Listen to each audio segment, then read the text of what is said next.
This course is titled Performance and Environmental Justice. It is currently being pitched to a couple of different departments, and so one of the main things that I'm trying to work between is taking in both performance and theater students as well as students from environmental justice backgrounds and having a class that works for all of these students in cohesion. To accomplish this, the main course objective is to demonstrate how performance is used by environmental justice movement actors and provide students with skills to incorporate this into their own advocacy and or art making.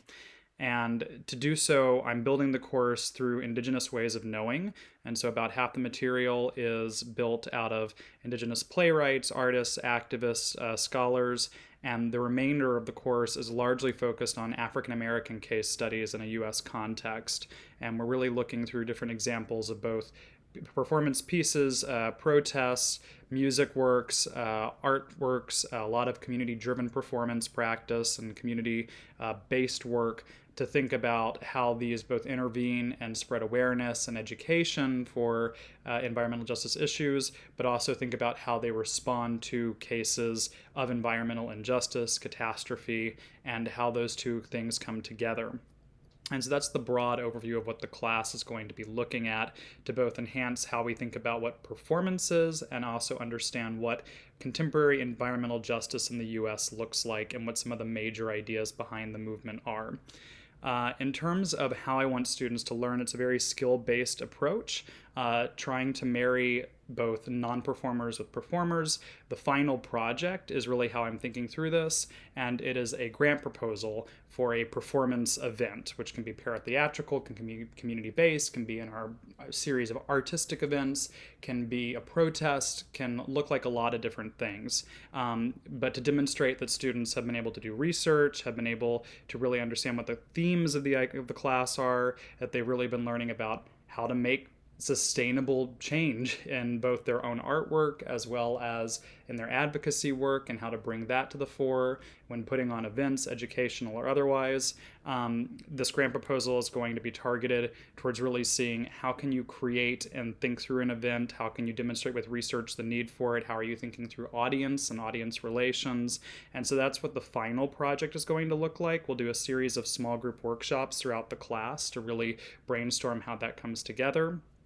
And so that's how I'm really thinking skill-wise will be something that is really useful for both performance practitioners as well as non-practitioner, more folks who are on the advocacy side of environmental justice, in that grant writing is a really transferable and useful skill to everyone who would be taking this course.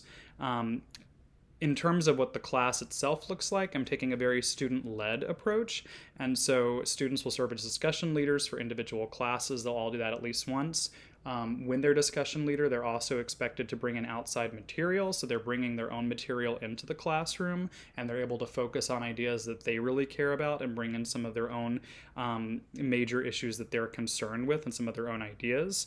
Similarly, in the final project, while they are doing a grant proposal, they're able to envision whatever that grant might be for. And so they can really play around with that idea of what would be useful, what are things that I care about, how do I want to educate publics, how do I want to inform or advocate for groups, how do I want to create change.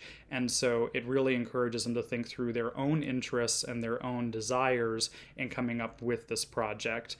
Lastly, I tend in my courses to do reading responses for each class, which are very, very short responses, usually about 100 words, just to get across this is some of what I'm getting out of it, and a couple of questions to come in. And those are due in advance of class so that student responses, student questions are really informing what we're dealing with in class, class to class, so that I can really take that and say, okay, you're having trouble with this, or this is making sense, or there's a lot of interest behind this idea, and we can really tailor it to what student interests are. And so in that, there's a lot of student authority in the classroom. There's a lot of student leadership, which also coincidentally really ties into the idea of how environmental justice work typically looks like. It's a very democratic movement.